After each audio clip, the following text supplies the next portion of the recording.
a Regi szakbizottságból Ventola úrnak, tessék. Köszönöm szépen, elnök asszony! Kedves kollégák, tisztelt biztos asszony! A polgári kezdeményezés egy rendkívüli eszköz, amely által a polgáraink kezdeményezéseket tehetnek, ötletekkel állhatnak elő a jogalkotásra vonatkozólag, és ezáltal tulajdonképpen feladatokat adnak nekünk és a bizottságnak is. Az idei év márciusában több mint 1.270.000 európai polgár írta alá a kezdeményezést 8 különböző tagállamból. Azt a kezdeményezést,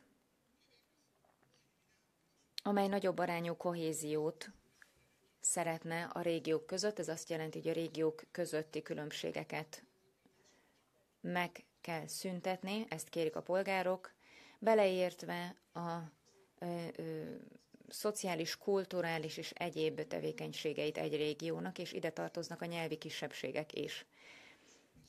A polgári kezdeményezés lehetővé teszi az európai polgárok számára, hogy hallassák a hangjukat, ezért is olyan fontos eszköz.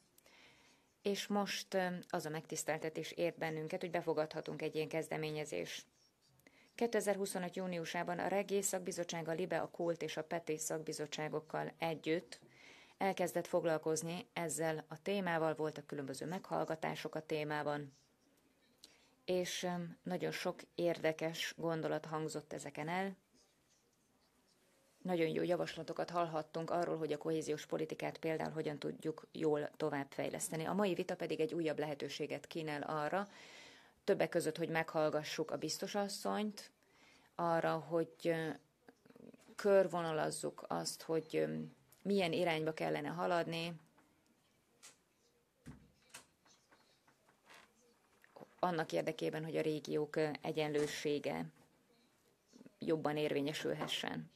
Ami a kohéziós politikát illeti, természetesen meg kell teremteni azokat a körülményeket, amelyek között a polgárok saját jövőjüket megválaszthatják, és eldönthetik maguk, hogy hogyan akarnak élni, ahelyett, hogy arra kényszerülnének, hogy elhagyják a saját otthonukat és a saját hazájukat.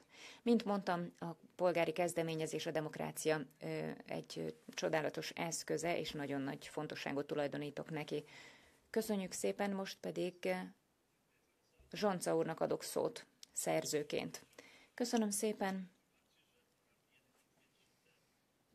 Köszönöm a szót, elnök asszony. Nagyon örülünk annak, hogy 1.270.000 európai polgár aláírta, támogatta ezt a polgári kezdeményezést, amely kifejezi azt, hogy az Európai Unió akkor igazán erős, hogyha sokszínű, nem csak nyelvileg, hanem a régiók szempontjából is sokszínű.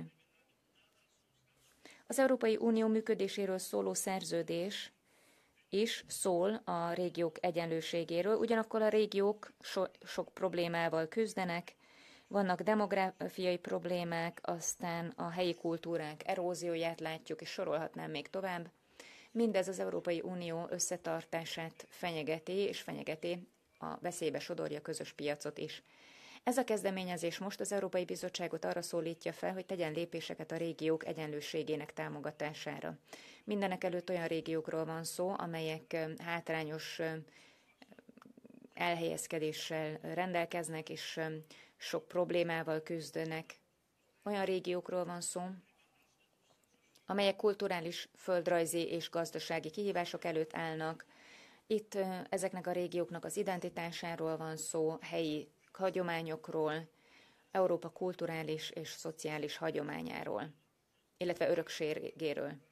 És érinti mindez a fenntartható fejlődés kérdését és a helyi gazdaságok támogatását, illetőleg a demográfiai fejlődés támogatását.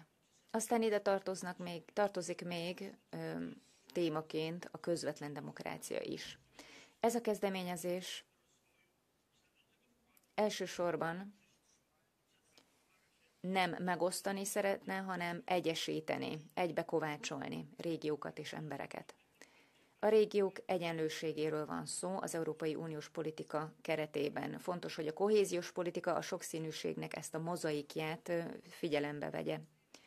Köszönjük szépen, most pedig a bizottság részéről Labib biztosnak adok szót. Thank you, Madam President.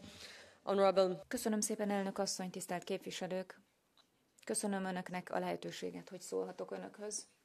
A kulturális és nyelvi sokszínűség, a kisebbségekhez tartozó emberek jogainak tiszteletben tartása, ezek az Európai Unió alapvető értékei közé tartoznak, ugyanúgy, ahogy a részvételi demokrácia is. Ennek fényében az Európai Bizottság tüzetesen megvizsgálja ezt a polgári kezdeményezést. Bármilyen lépést is teszünk, annak meg kell felelnie a szerződésekben foglalt hatásköreinknek, miközben a hatásköreinken túlmutató ügyek a tagállamok feladatai maradnak. Ezen kereteken belül az Európai Bizottság megvizsgálja, hogy további lépésekre van-e szükség, azért, hogy a kezdeményezés által felvetett aggályokra válaszoljunk. A kohéziós politika az Európai Unió regionális beruházási politikája, ezzel beruházunk a régiókba, a polgárokba, biztosítva, hogy az emberek ott élhessenek, ahol otthon érzik magukat, hozzáférjenek munkahelyekhez, közszolgáltatásokhoz, és megfelelő életminőségben részesüljenek. Az Európai Regionális Fejlesztési Alap már most több mint 22 millió eurót fektet be az inkluzivitásra és a marginalizált csoportok befogadására. Emellett az Európai Szociális Alapból további 2 millió eurót fordítottunk arra, hogy a specifikus nyelvi és kulturális jellemzőkkel rendelkező közösségeket támogassuk. További 5,2 milliót fektetünk be kulturális és az örökséget óvó kezdeményezésekbe. A kohéziós politika a megosztott menedzsment elvét követi, ami azt jelenti, hogy a tagállamok, a helyi és regionális önkormányzatoknak kulcs szerep jut a kohéziós politikához tartozó programok végrehajtásában.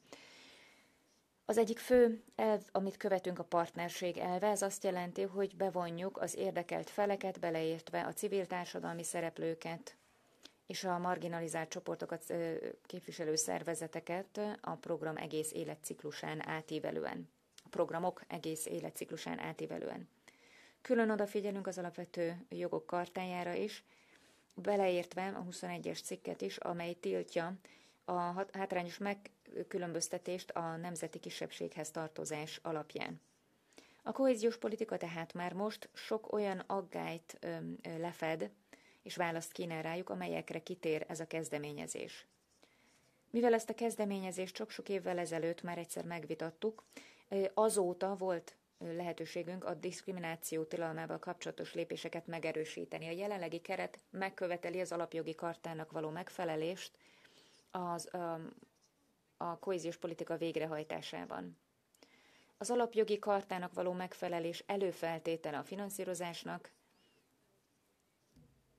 megfelelő lépéseket kell tenni a diszkrimináció megakadályozására a programok minden egyes szakaszában, az előkészítésben, végrehajtásban, monitoringban, jelentéstételben és az értékelés során is.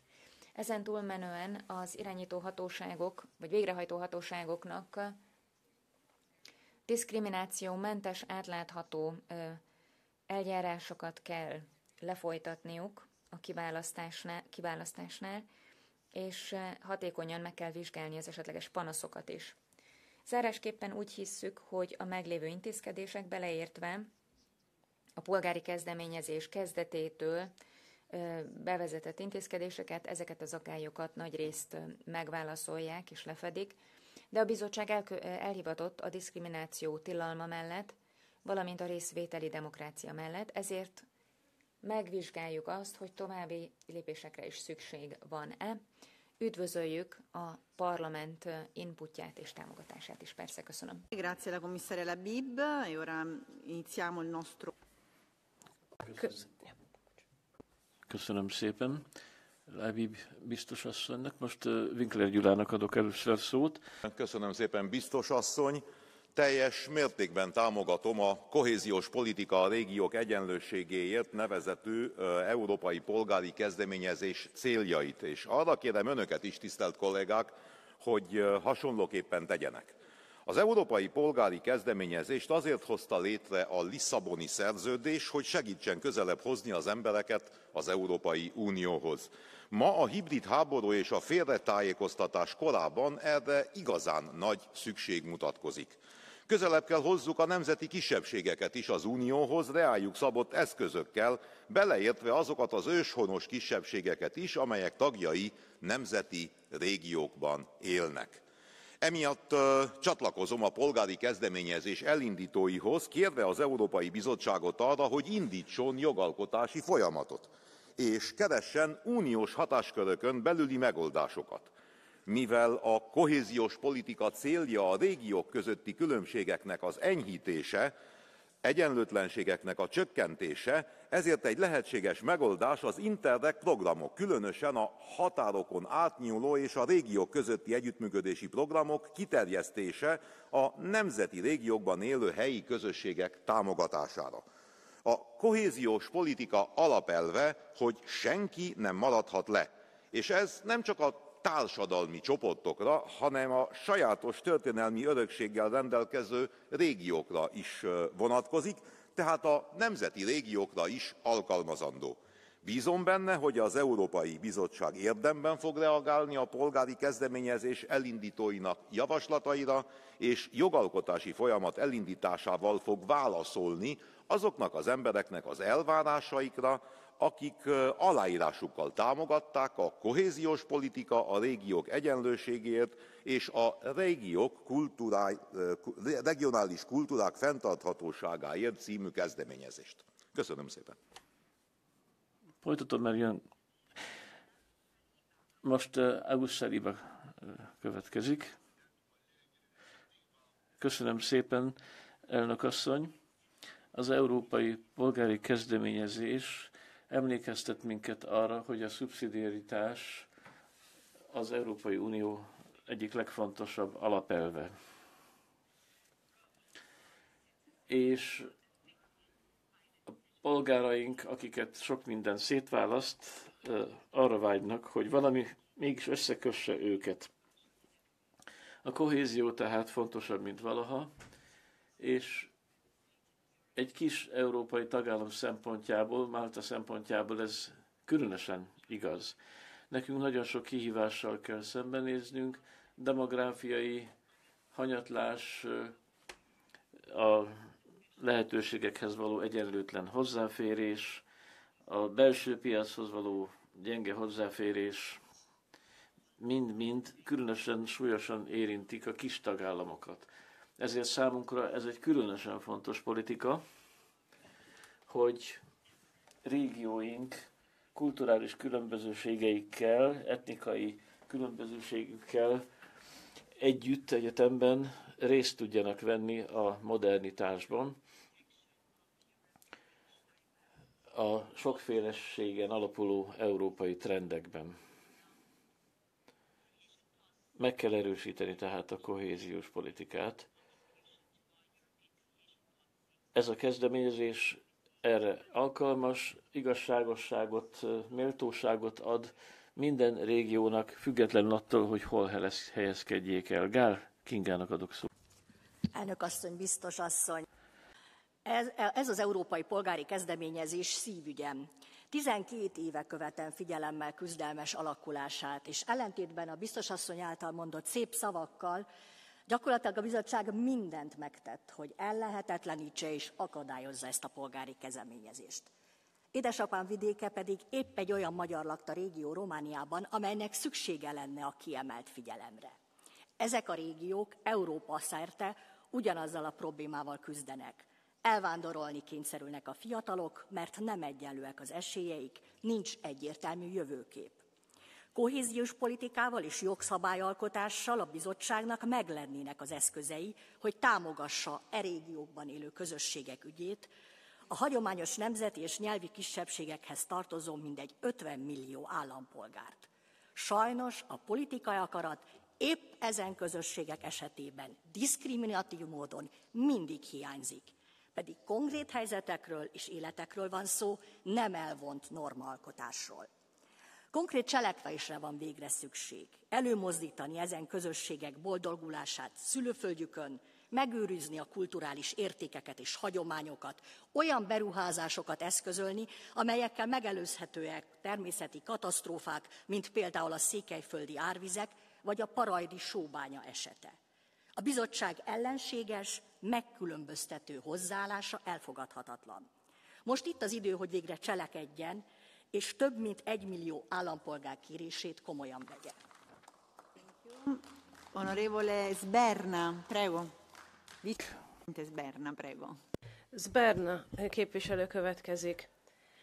Köszönöm, elnök asszony, tisztelt biztos asszony, kedves kollégák! Az a kezdeményezés, amiről ma beszélünk, egy olyan témát vet fel, amelyet több ezren tártak elénk, mégpedig az, hogy az európai eszközöket úgy kell kialakítani, hogy ez jobban támogassa a régiókat, főleg a hátországot, a vidéket.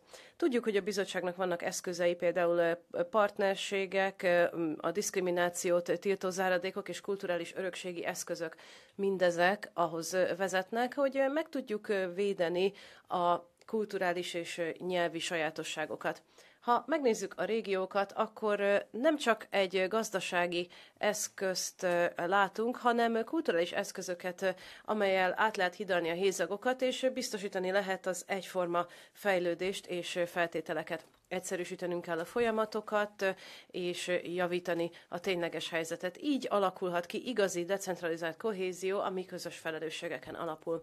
Folytatnunk kell a munkát, ébernek kell lennünk, és jobban, homogénebben kell alkalmazni a politikákat, hogy egyetlen területet se hagyjunk magunk mögött. Fenntartható gazdasági növekedésre és a kulturális sajátosságok tiszteletére van szükség, így lehet erősebb, inkluzívabb Európánk.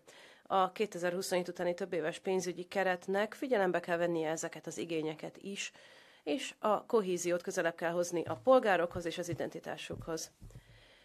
Köszönjük, most Garcia Hermida van der Valle képviselő következik. Grazie, Presidenta, dear Commissioner. Tisztelt elnök asszony, biztos asszony, kedves kollégák! Én Spanyolországban születtem, de személyesen tapasztalhattam meg a kohéziós politika átformáló hatását. Minden régióban beruházások történtek, hogy minden európainak egyforma esélye legyen egy jobb életre. Láttam, hogy ez mennyire fontos a kisebbségi nyelvek és identitások szempontjából is. Én egy meggyőződéses európai vagyok, és biztos vagyok abban, hogy többet tehetnénk mind a két témáért.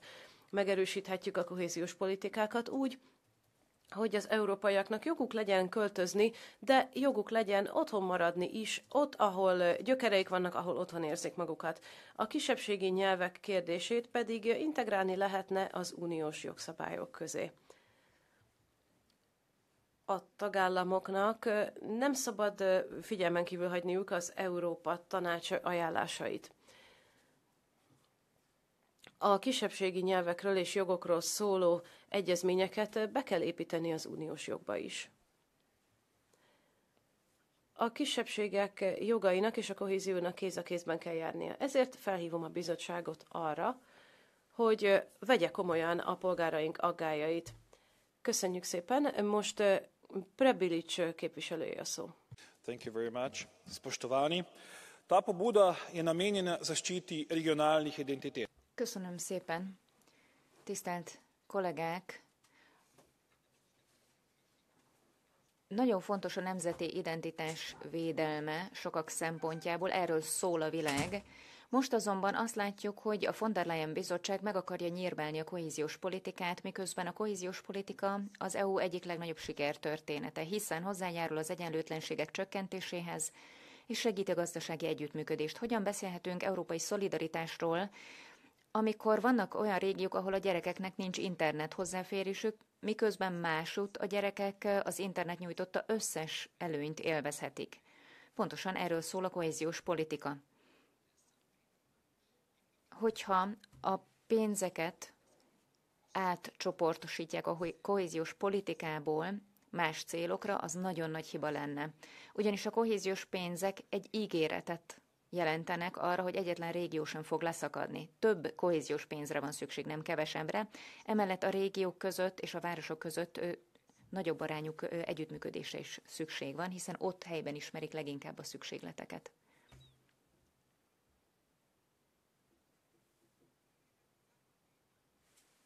Pálmizánó képviselő nincs itt, úgyhogy akkor a következő Drőze képviselő. Elnök asszony, kedves kollégák!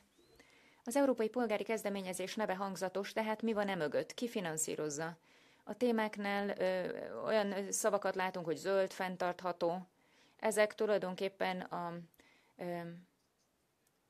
zöld programot jelentik.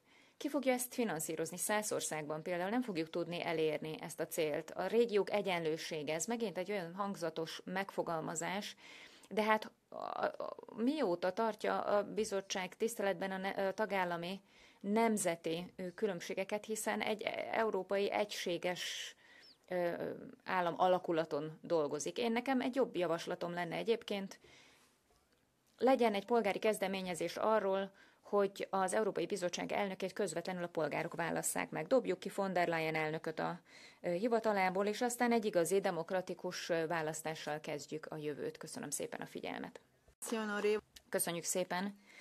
Gerzsenyi képviselőnek adok szót. Köszönöm, elnök asszony, tisztelt biztos asszony, tisztelt képviselőtársak! Gyermekkoromban megtapasztaltam, milyen egy nemzet része lenni egy országhatáron kívüli régióban. Kárpátaljai magyarként láttam, milyen kihívásokkal kell szembenézni. Ugyanakkor azt is, micsoda erőt ad a nemzeti közösség számára a közös nyelv, a kultúra és az összetartozás. A nemzeti régiókról szóló európai polgári kezdeményezést 1,4 millió uniós polgár írta alá, ez az első lépés a sikerhez. Egyetértek az aláírókkal és az alapelvekkel. A kohéziós politika legfontosabb célja a regionális egyenlőtlenségek leküzdése. Ezáltal valósul meg a senkit nem hagyunk hátra elv. A kezdeményezést tanulmányozva úgy látom, a nemzeti régiók megfelelő jogi elismerése jó lehetőséget teremthet ehhez. Hiszem, hogy a kohéziós politika által a nemzeti régiók sokszínűsége erősödhet. Kulturális és nyelvi sajátosságaik pedig kiteljesedhetnek. Az uniós támogatásoknak helyben kell hasznosulniuk, a közösségi összetartozást erősítve, ez alól pedig a nemzeti régiók sem lehetnek kivételek. Biztosítani kell számukra az uniós forrásokhoz való egyenlő hozzáférést. Köszönöm a figyelmet. Grazie, onorevole Rossempere. Köszönjük, Rossempere képviselő következik. Grazie, Presidenta, Commissaria. Köszönöm, elnök asszony, biztos asszony. Az Európai Unió a mi kultúráink uniója. Különböző örökségeket hoztunk, és ez a világ leggazdagabb térsége. Ugyanakkor a legkisebb régiók veszélyben vannak. A hagyományok, rituálék, nyelvek, énekek, ezek ennek a hihetetlen kulturális gazdaságnak a részét képezik, és nem egyezhetünk bele abba, hogy ezek elvesszenek.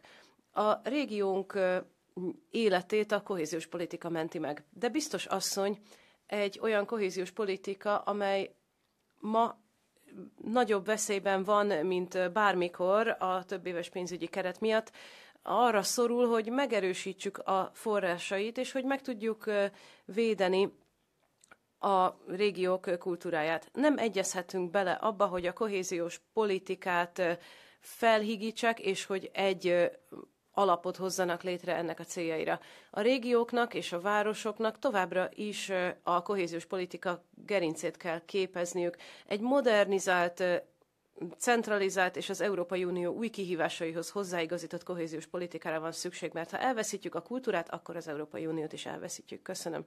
Köszönjük, Ruzsé képviselő következik.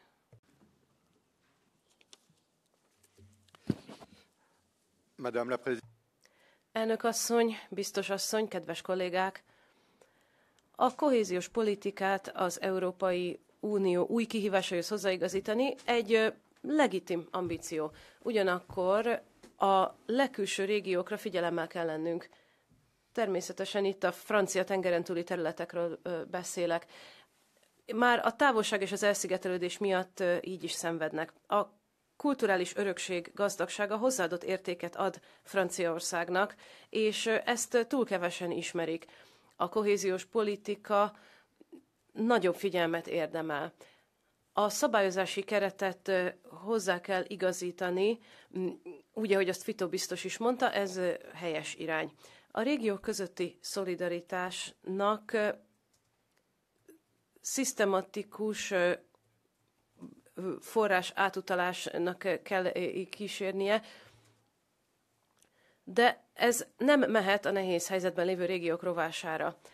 Ami a jogállamisági feltételeket illeti, az ideológiai alapból történő forrás befagyasztás elfogadhatatlan, és ezzel eltévesztjük a kohéziós politika célját, amely az lenne, hogy csökkentse a területek közötti különbségeket.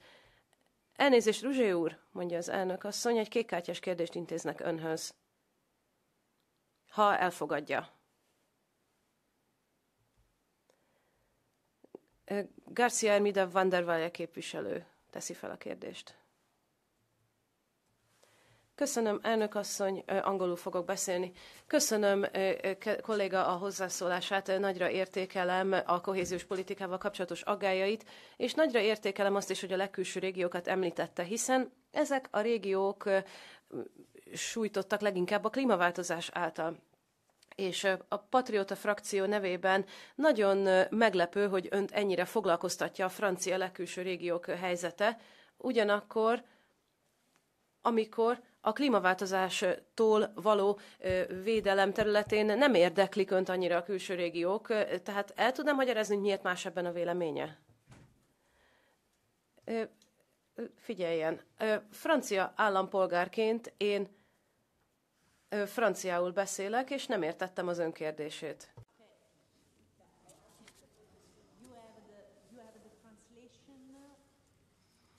Yeah.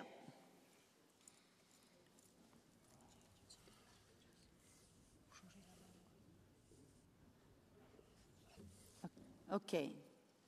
You can repeat. Ismételje meg a kérdését. Köszönöm, elnök asszony, hogy lehetőséget adott, hogy megkérdezzem a kollégát. Én megkértem már előtte is, hogy tegye fel a fülhallgatóját, de se baj.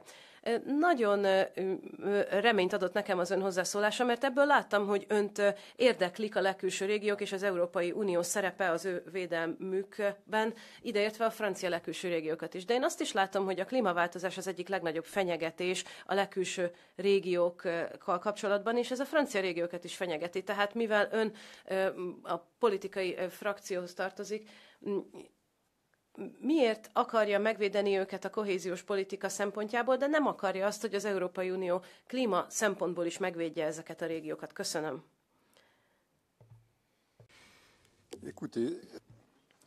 Figyeljen csak.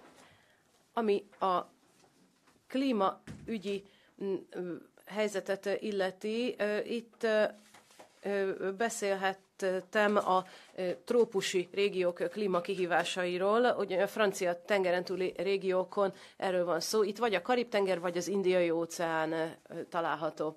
Azt látom, hogy az európai szabályok egyáltalán nem illeszkednek ehhez a klímához, főleg a mezőgazdaság vagy a halászat szempontjából. Fito biztos olyan bejelentéseket tett, amelyek helyes irányba mutatnak ebben a témában, és ezért köszönöm ezt neki, és csak ösztönözni tudom. Rendben, köszönjük szépen. A következő hozzászóló Peltier képviselő. Kultúra. Regionális kultúra. Ezek a szomorú szavak Brüsszelben egészen máshogy hangzanak, mint azt, amit mi nemzeti identitásnak hívunk. Egy gyökerét vesztett intézmény folyosói helyett jöjjenek velem, látogassuk meg Franciaország nagyságát. Hallgassuk meg azt a kislányt,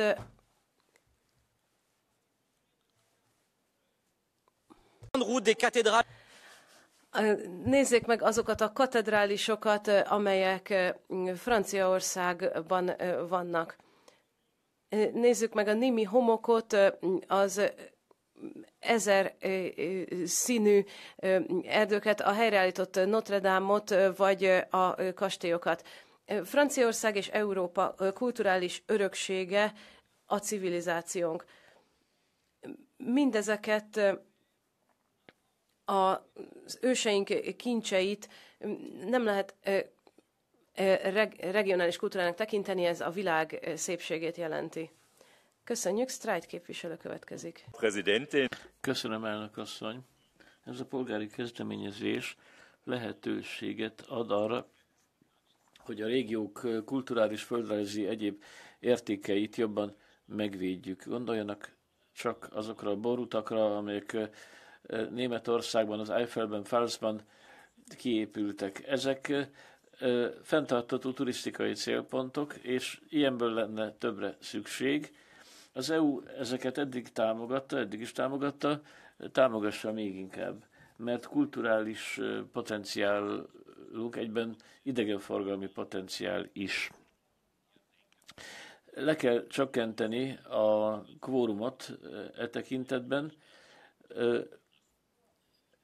Van nagyon sok értékünk, ha az EU ezeknek a promócióját támogatja, akkor még szebben fognak csillogni.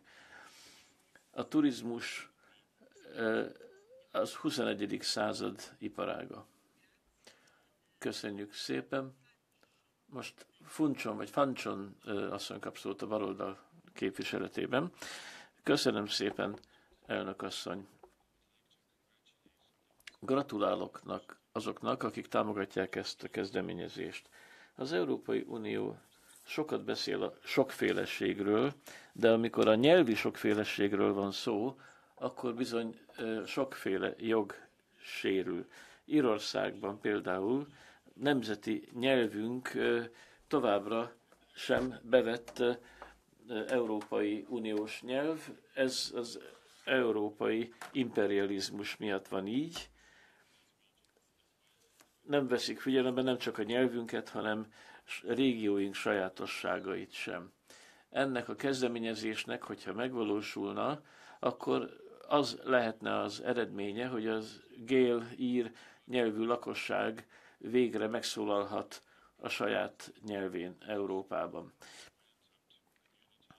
A Gaeltacht közösség támogatása szerintem alapvető fontosságú, hiszen nagyon sok más európai régió megkapja ugyanezt. Jó lenne, ha egyszer végre mi is megnyilvánulhatnánk a saját nyelvünkön, a saját értékeink érdekében. Snurbus képviselő kap szót. Köszönöm szépen. Kisebb hazámban a etnikai kisebbségeket jobban kéne támogatni. 314 ilyen autokton kisebbség van Európa szerte, összesen 1 millió embert képviselnek. Ők képviselik a sokféleséget, nem az, amit az EU mond. Ez a polgári kezdeményezés az, hogy a nemzeti kisebbségek, etnikai kisebbségek jogai jobban érvényesüljenek, szükséges és jó kezdeményezés, kár, hogy szükség van rá. A magyar kisebbségek Erdélyben, a német kisebbségek Sziléziában, vagy Erdélyben, bármelyikükről beszéljünk, mindegyiket a kihalás fenyegeti, értékeiket meg kell őrizni a jövő számára. És ne legyen ez csak írott malaszt, hanem tegyünk ezért valamit. A nemzeti és etnikai kisebbségek jogait Európának kötelessége támogatni, ugyanezokból viszont Ukrajnának nincsen helye Európában, hiszen ott elnyomják a kisebbségeket. Az Európai Unió pénzeket vonz el a fejlesztési alapokból, és ezt a háborúzásra használja. Az Európai Unió a kohéziós politikából von el pénzeket, ami egy jelentős összeg, és amely a kohéziót, a szegény régiók felzárkóztatását szolgálná, és ezt is háborúban égeti el. Ezért van szükség arra, hogy itt az Európai Parlamentben ennek a trendnek megállt parancsoljunk, hiszen 1 millió európai kisebbség éhezik, szomjazik arra, hogy a kohéziós politika fennmaradását lehetővé tegye. De itt van az Európai Bizottság, és ahelyett, hogy meghallgatná a polgárait, ezeket a kisebbségekhez tartozó polgárait, háborút folytat, és elvonja a pénzeket. Kérjük szépen, hogy a nekünk szánt pénzeket ne használják el fegyvervásárlásra. Szeretet mindenkinek. Buda képviselő a következő. Köszönöm, kedves kollégák, kedves biztos asszony, az Európai Unió a szolidaritás és egyenlőség alapjain épült fel. A kohéziós politika célja az lenne elvileg, hogy a régiók közötti különbségeket megszüntesse, objektív, gazdasági, szociális kritériumok mentén, nem pedig etnikai, kulturális szempontok szerint. A kezdeményezés bizonyos a régiók kulturális és nemzeti identitás alapján való előnyös megkülönböztetését szeretné elérni, de hát ez megint csak megkülönböztetés. Európában egységre van szükség a sokszínűségben. A szegénység, az elszigeteltség elleni küzdelem, az infrastruktúra felépítése, fontos szempontok a kohéziós politikában, ezeket kell követni kultúrától, nyelvtől függetlenül. Nem válhat a kohéziós politika bizonyos néhány kisszámú régió védőernyőjévé. A kisebbségeket nyilvánvalóan meg kell védeni, és lehetővé kell tenni a számukra, hogy a hagyományos értékeiket és kulturális identitásukat megőrizzék. Örülök annak, hogy hazám, Románia jó nemzetközi példával jár elől. A nemzeti kisebbségek nyelvén van oktatás, vannak helyi és regionális szintű döntéshozatali grémiumok, amelyek a kisebbségek érdekeit szolgálják. A kohéziós politikára szükség van, de nem szabad a kohéziós politika pénzeit másra költeni. A lakosság reális igényeit kell szem előtt tartani a nemzeti hozzátartozástól függetlenül. Kedves kollégák, egység a sokszínűségben ugyanúgy sarokköve az Európai Uniónak, mint a kohéziós politika, nem szabad csak gazdasági kritériumok mentén megvalósítani. Azt minden polgára ki kell terjeszteni, így a nyelvi, kulturális és történelmi specificitásokra is oda kell figyelni. Ez a polgári kezdeményezés a kulturális, történelmi, nyelvi identitással rendelkező régiókra irányítja a figyelmet, amelyek esetleg nem rendelkeznek megfelelő támogatottsággal. Az EU-s pénzekhez való hozzáférés is nagyon fontos kérdés. Az Euróbarométer felmérése szerint egyébként a polgárok 79%-a, aki ismer valamilyen EU által támogatott projektet, azt pozitívnak tekinti, és a kétharmaduk azt követeli, hogy az EU-s beruházások valósuljanak meg minden régióban. A kohéziós politikának igazságosnak kell lennie, érzékenynek kell lennie a kulturális sokszínűségre és a regionális különbözőségekre is oda kell figyelnie. Köszönöm. Köszönjük. Tolászi képviselő. Madame la Présidente, Elnök asszony, kedves kollégák!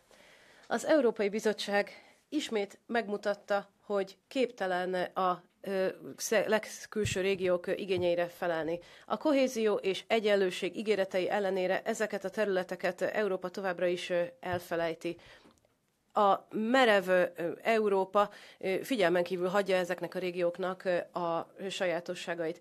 A strukturális alapok pedig csak növelik az eltávolodást. Ezeknek a területeknek meg kell őrizniük az identitásokat a globalizáció közepette. Gazdasági függőség, munkanélküliség és krónikus alulfinanszírozottság. Itt merész intézkedésekre van szükség, amelyek ezeknek az országoknak vissza tudják adni a méltóságukat és a fejlődést. A patrióták ezt a jogot akarják érvényesíteni, az alkalmazkodás jogát. A bizottságnak ambiciózus politikát kellene támogatnia ezen térségek számára. Európának az összes régióval foglalkoznia kell, nem csak a fővárosokkal. Köszönöm. Köszönjük. Hunkok García képviselő következik.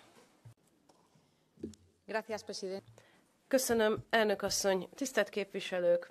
mi értelme a kohéziós politikának, még ha ambiciózus is, hogyha a kormányok utána egyetlen eurót sem folyósítanak. Spanyolország a legbotrányosabb példája ennek. Több mint 36 milliárd euróból, amelyet 2021 és 27 között ehhez rendeltek, a kormány csak 2,7%-ot hívott le, és pontosan 0 eurót folyósított.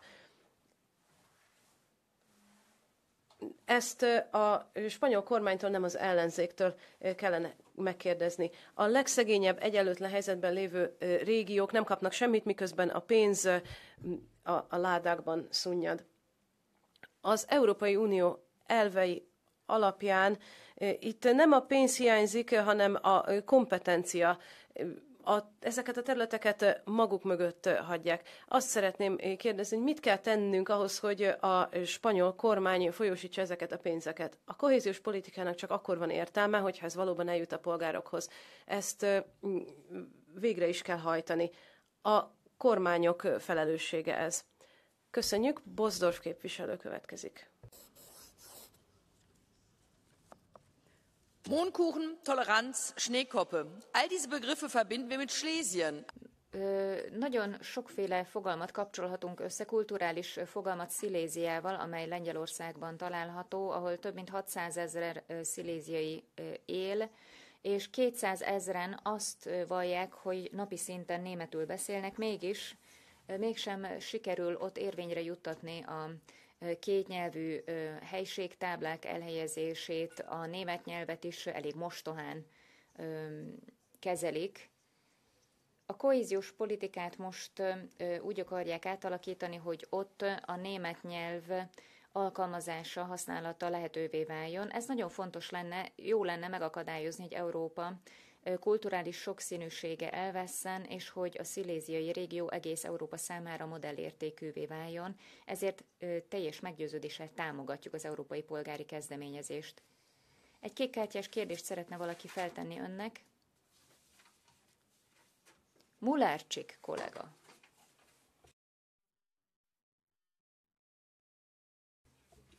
Kedves kolléganő, nagyon meglep az, amit ön mond, mert ön kiemelten foglalkozik a sziléziai német ajkú lakossággal, de hát közben meg van 1 millió lengyel, aki Németországban dolgozik azért, hogy önök meggazdagodhassanak.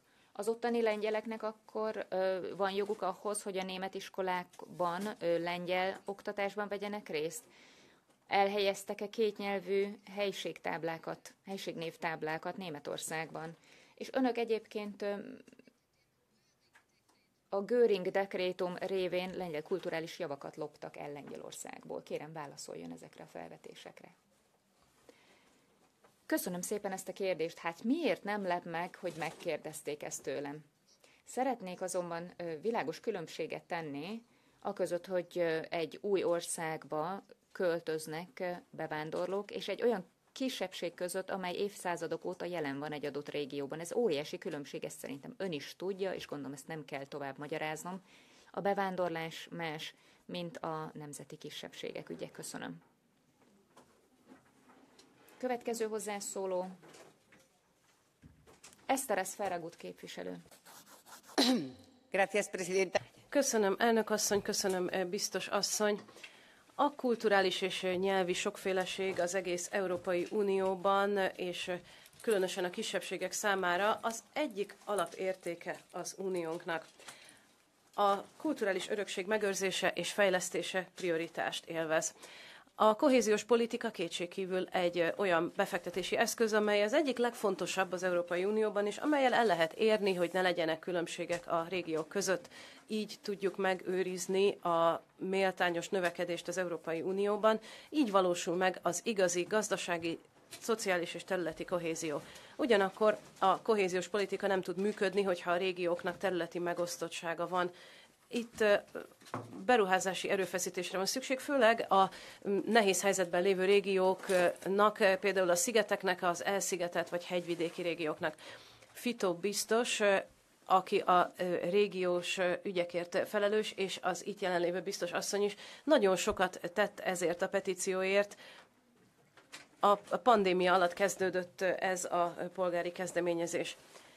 Egy inkluzív növekedésre van szükség, ahol a kulturális örökség és a regionális kulturális örökség valódi prioritás lesz, és ahol a teljes civil társadalom is részt vehet.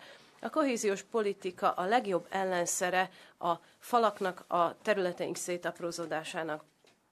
Én a Baleár-szigetekről érkeztem, és én nagyon szeretem az ott beszélt nyelvet, de a spanyol nyelvet is. Mindig szükség van a kapcsolódásra az ellentétek helyett. Nem szabad, hogy ezeket a nyelveket betiltsák. Köszönöm szépen. Please.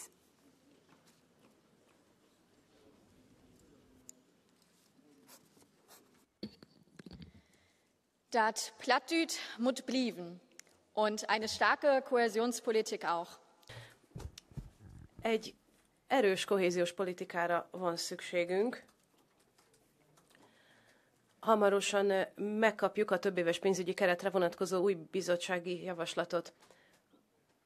Az a mondat, amelyet elmondtam, egy helyi nyelven volt, és ez hangsúlyozza azt, hogy itt egy élő nyelvről van szó, és ezt meg kell védenünk ott, ahol ez jelen van. Akár az én régiómban, akár máshol. Az embereknek megvannak a maguk nyelvei és hagyományai, és meg kell, hogy őrizhessék a kulturális identitásukat. Gyakran nem nagyon támogatják őket, és itt jöhet képbe a kohéziós politika. Ezeket a regionális identitásokat, kultúrákat, nyelveket támogatnunk kell. Ez nem egy luxus, hanem az európai közös identitásunk része. Olyan politikára van szükség, amely ezt is támogatja, láthatósággal, elérhetőséggel, népszerűsítéssel és a határon átnyúló együttműködés támogatásával. Lehetővé kell tenni, hogy ezek az emberek úgy élhessenek, ahogy akarnak, és beszélhessék a saját nyelvüket. Csak akkor lehetséges ez, hogyha ez a jövőbeli pénzügyi keretben komoly szerepet kap. Ezt kérem a bizottságtól, mert Európa a sokszínűsége miatt erős, és a kohézió csak akkor lehetséges, hogyha a régiókkal együttműködünk. Köszönjük, Menert képviselő. Vielen Dank, Frau Präsidentin. Die Kohäsionspolitik ist... Köszönöm, elnök asszony. A kohéziós politika fontos eszköz, hogy a régiókat a különböző kultúrájukban és sokszínűségükben Európa révén támogassuk. Az Európai Unió legitimitásának a megerősítéséhez is hozzájárul, és egyben a vidékfejlesztésnek is fontos eszköze. Különösen a vidéken a kihívások, a demokráciai változás, a szakmunka hiánya szempontjából fontos az érintett területeken segíteni. Különösen az átalakítási tapasztalattal rendelkező régiók, például Sachsen-Anhalt támogatást igényelnek, és fontos, hogy a pénzügyi eszközök felosztását továbbra is a régióknak maguknak kell dönteniük. Ott a helyszínen van megfelelő rálátás és tapasztalat arról, hogy a pénzeket hogyan és mikor lehet a legsürgősebben felhasználni. Ezért továbbra is érvényes, hogy a régióknak továbbra is szerepet kell hagynia a politikában. Európa a régiók sokszínűségéből és kultúrájából él. A regionális döntést nem szabad csökkenteni, így lehet Európát elfogadottá tenni az emberek szívében. Köszönöm. Aguilar. Köszönöm szépen, López Aguilar képviselő következik, parancsoljon. Köszönöm, elnök asszony, a szót. Biztos asszony. Nos, állampolgári kezdeményezésről van szó. 7 tagállamban legalább 1 millió aláírásra van szükség.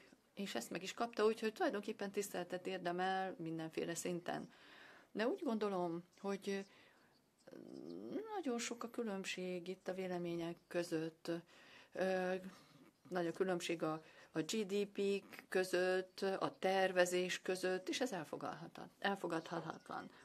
Aztán megvannak a célok, a védelem, a biztonság terén. Ez nem lehet a szociális és a kohéziós politika kárára.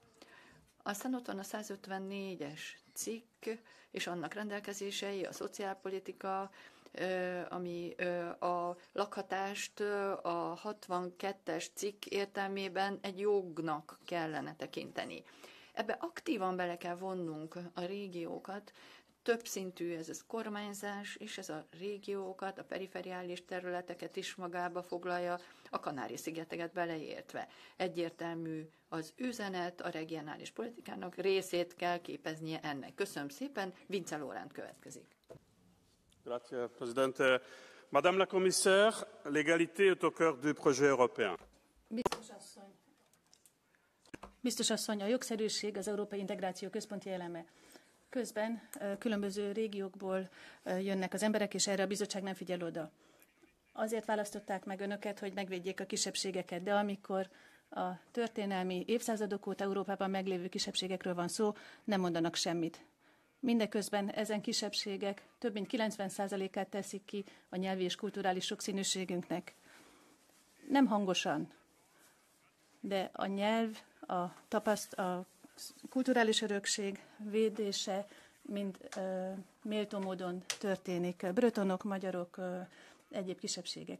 Mindezt úgy, hogy közben elveszítik a nyelvüket a diszkrimináció miatt. Belgiumban, Osbergen, miután garantáltak a jogok és az intézmények, azt mutatja, hogy van erre lehetőség. Itt az idő, hogy a bizottság éljen a felelősségével. A 11 kezdeményezésből, európai polgári kezdeményezésből egynek sem volt jogalkotási következménye. Itt az idő, hogy lépjenek, ez a kezdeményezés ezt megérdemli. Köszönöm. Köszönöm szépen, Gómez képviselő.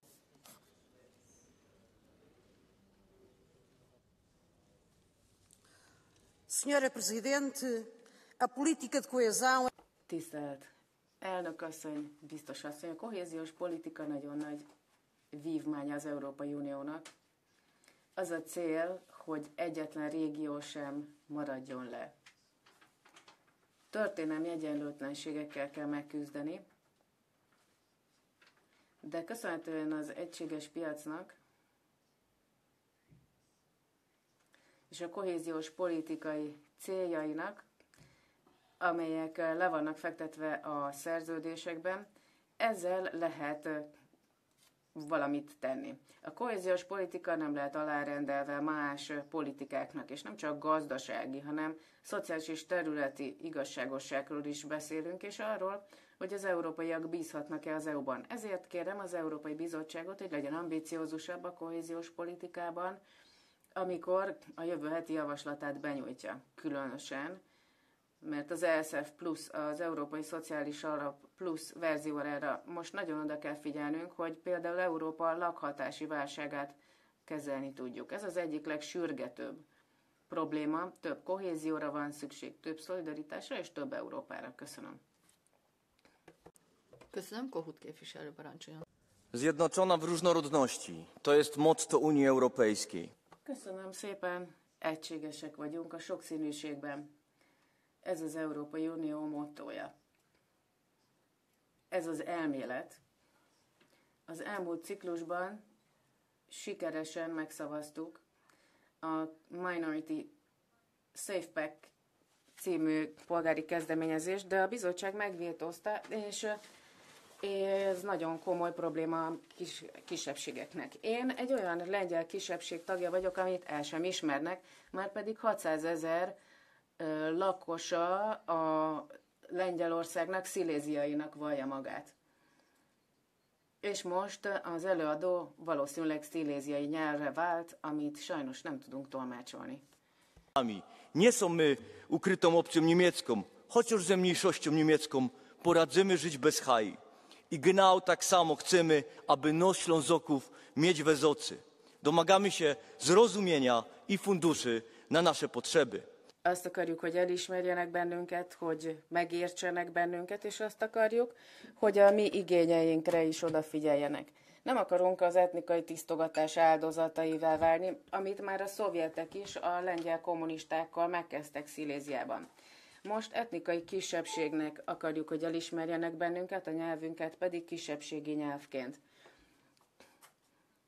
Navrocki megválasztott elnököt felszólítom, hogy ismerje el Sziléziát, ismerje el a sziléziai nyelvet, és kérem a bizottságtól is, hiszen csendben halunk ki. Köszönöm szépen. Gómez López képviselő kap szót. Köszönöm szépen, elnök asszony. Ma egy olyan kezdeményezésről beszélünk, amit egy polgári kezdeményezés, az azt jelenti, hogy nem kormány áll mögötte, és nem is már nagy szervezetek, hanem az állampolgárok maguk.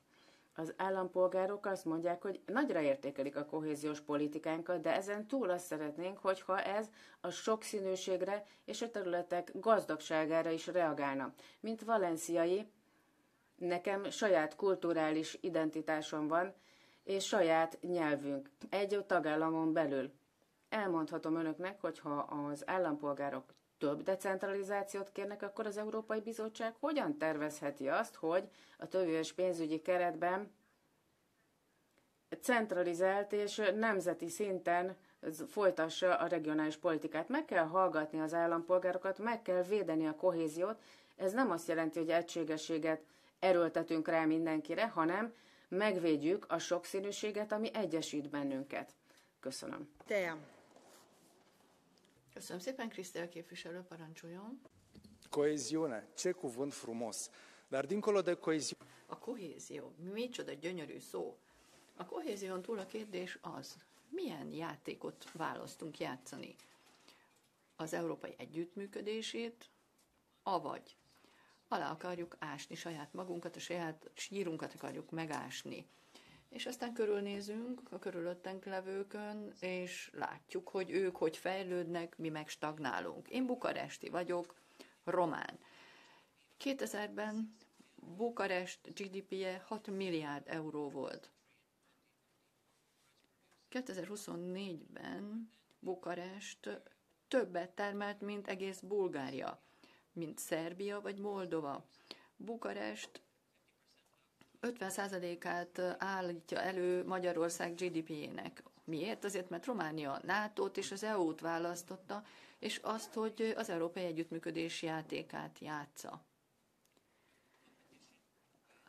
A verseny, amikor az ember azt hiszi, hogy speciálisabb, különlegesebb, mint más, nem vezet sehova. Együtt kell működni. Sok sikert kívánok hozzá. Köszönöm szépen. Eriksson képviselőasszony következik, parancsoljon. Tack för ordet. På många platser... Köszönöm szépen a szót. Nagyon sok helyen, ahol ipar jelenik meg, több a munkahely. Sport och mötesplatser, så tappar vi det. Ott vannak a fiatalok, de várjuk az infrastruktúrát, hogy az kövesse. Az ipar működik, de a házak közötti élet az, ami az egészet felélénkinti, életszerűvé teszi. Tudjuk, hogy a kultúra az legalább olyan fontos a vidéki területeken, mint a városokban, a nagyvárosokban. De azt tapasztaljuk, hogy a fővárosokban koncentrálódik az élet. Nem akarjuk, hogy ott döntsék el, hogy az ember hogy él. Látnunk kell, hogy olyan politika legyen, ami az egész Európára vonatkozik. Köszönöm szépen, kérem mindenki tartsa be a rendelkezésére álló időt. Mátó.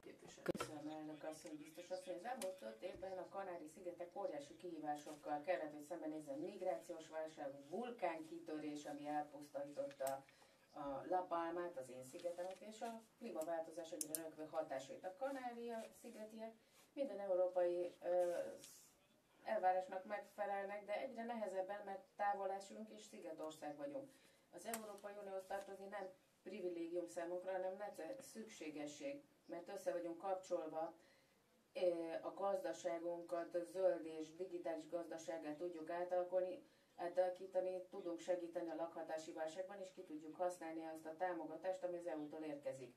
Azonban a Kanári-szigetek, mint a távoleső régió, igénylik azt is, hogy a kohéziós alapok megmaradjanak, sőt, megerősítsék őket, és hogy a mi prioritásjainkhoz alakítsák őket. Csak így tudunk olyan ritmusban haladni, mint Európa fennmaradó része. Köszönöm. Köszönöm szépen, Ferenc képviselő. Tisztelt biztos asszony! Ez a polgári kezdeményezés az őshonos nemzeti kisebbségek közös ügye. Sikeressége nem csak az Európai Unióban élő mintegy 50 milliónyi érintett számára létfontosságú, de reményt adhat az unión kívül élő nemzeti kisebbségek számára is, azt üzenve, hogy az EU végre ténylegesen és a gyakorlatban is kiáll a hagyományos, kulturális és nyelvi sokszínűsége mellett. Ez a kiállás akár emberéleteket is menthet. Az identitás, különösen a kulturális, nemzeti és nyelvi identitás az egyik legerősebb pszichológiai védőtényező válsághelyzetekben. Ilyen válsághelyzet az ukrajnai háború is, ahol kárpátaljai magyarok halnak meg, nem csak a harctéren, hanem a hátországban is, ahogy a napokban történt a kényszersorozások következtében. A halottakat sajnos már nem hozhatjuk vissza, de fontos hangsúlyozni, az életben maradottak mentális integrációja nem működhet kulturális semlegességben. Ennek figyelembevételével kellene az Unió mentális egészségügyi támogatási eszközeit is kialakítani Ukrajnában. Köszönöm. Onorevole Mularczyk. Köszönöm szépen, Mularczyk képviselő következik. Dziękuję bardzo. Pani komisarz, Wysoka Izbo, chcę nawiązać do... Köszönöm, biztos asszony, hölgyeim és uraim. Szeretnék egy történelmi kérdésre visszautalni. 1940-ben Hermann Göring rendeletben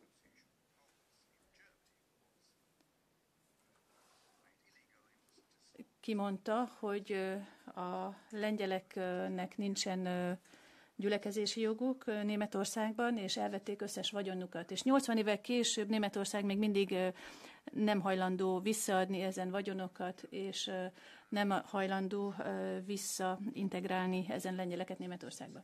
Németország továbbra is elutasítja, hogy őket lengyel kisebbségként elismerje.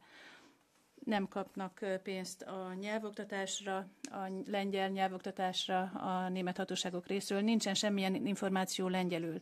Remélem, biztos asszony, hogy beszél a német kancellárral, és felteszi a kérdést, hogy mi történik a lengyelek helyzetével Németországban, és miért van az, hogy a németek nem akarják ezen vagyonokat visszaadni, amit a háborúban elloptak. Köszönöm. A Giregói képviselő következik, parancsolja. Köszönöm szépen, alelnök asszony. Nagyon örülünk, hogy ez a polgári kezdeményezés eljutott az Európai Parlamentig, hiszen nagyon sok nehézség került az útjukba, és én, mint baszk nacionalista, 2014 óta támogatom őket. Nagyon sokan vagyunk, akik a nemzeti régiókat képviseljük Európában, és meg akarjuk védeni bármilyen szintéren a 13. cikkét az Európai Unióról szóló szerződésnek, ami a kulturális és nyelvi sokszínűség megóvásáról szól. A nemzeti identitások nagyon sokszínűek Európában, a kultúrák és a nyelvek lehetnek kisebbségek, és ezeket el kell ismerni, vagy kiaknázhatjuk a bennük rejlő lehetőségeket egy új megerősített Európában. Olyan régiókra van szüksége, amelyeket nem választanak ketté határok. Ez messze túlmutat az érzelmeken, és az Európai Uniónak oda kell figyelni ezekre az emberekre, ezt a változást a zászlójára kell, hogy tűzze, a különböző nemzeti identitásokat, és a regionális sokszínűséget végre figyelembe kell venni. Köszönöm, Sosalka képviselő, parancsoljon. Köszönöm szépen. Általában véve nagyra értékelem a polgári kezdeményezéseket, de ebben a helyzetben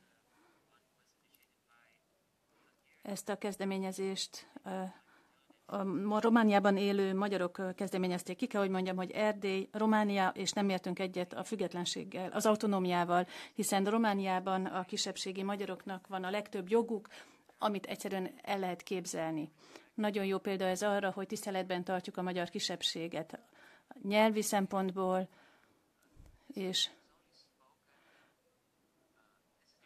ez az egyedüli nyelv, amit bizonyos helyeken Romániában beszélnek. Egy kollégám egy sóbányáról beszélt, a Parajdi sóbányáról beszélt, ezt egy magyar vállalat vezeti, és magyar pénzekkel finanszírozzák. Lehet, hogy én nagyra értékelem Orbán Viktort azért, amit külpolitikailag tesz, de azt kell, hogy mondjam, hogy nem Romániában. Erdély Romániához tartozik. Nézzük meg, hogy mi történik Ukrajnában. A román kisebbségek Ukrajnában élnek, ott diszkriminálják őket, nem lehet nekik románul beszélni, nem tudnak románul imádkozni. Köszönöm szépen, Brüznyák képviselő következik, parancsoljon. Europska građanska inicijativa snažan je podsjetnik na to da je Unija zajednica. Köszönöm. Ezen polgári kezdeményezés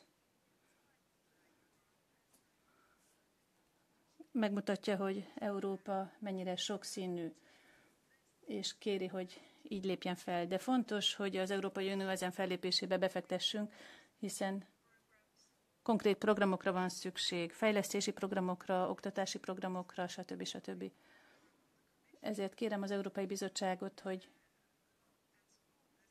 támogassa ezt a kezdeményezést, azért, hogy az európai kulturális sokszínűséget támogathassa. Tönkönen képviselő kap szót. Arvoisa puhemies, mikä tekee Euroopasta Euroopan? Onko se paisuva unioni, virkamies?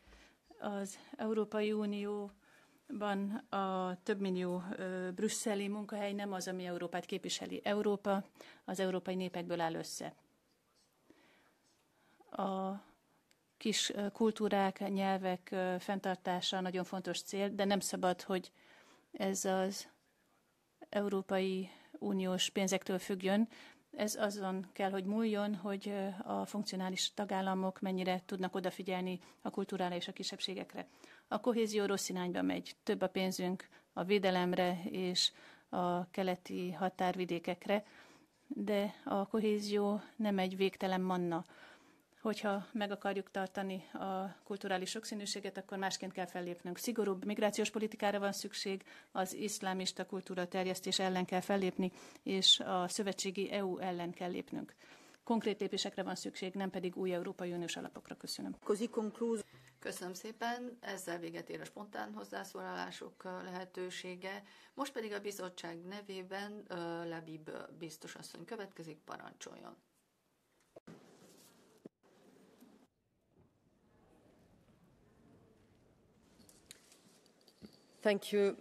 Köszönöm, tisztelt elnök asszony, a szót. Köszönöm, tisztelt képviselők. Nagyon gazdag volt ez a vita. A bizottság feljegyezte az elhangzottakat, és a bizottság, ahogy önök is tudják, pillanatnyilag vizsgálja felül azokat az eszközöket és biztosítékokat, amelyek a partneri kapcsolat és a nem diszkrimináció céljával léteznek, és ezt az elvet rendkívül komolyan vesszük már, mint a diszkriminációmentesség elvét, és így tekintünk a kezdeményezésre. Szeretném megnyugtatni önöket, nagyon komolyan veszük a kezdeményezéseket a vállampolgárok részéről. Amióta ez a kezdeményezés 2012-ben megszületett, a bizottság 10 sikeres kezdeményezésre reagált, amelyek 1 millió hiteles aláírásra rendelkezett, és 9-ben elkötelezte magát, hogy tesz is valamit ennek érdekében.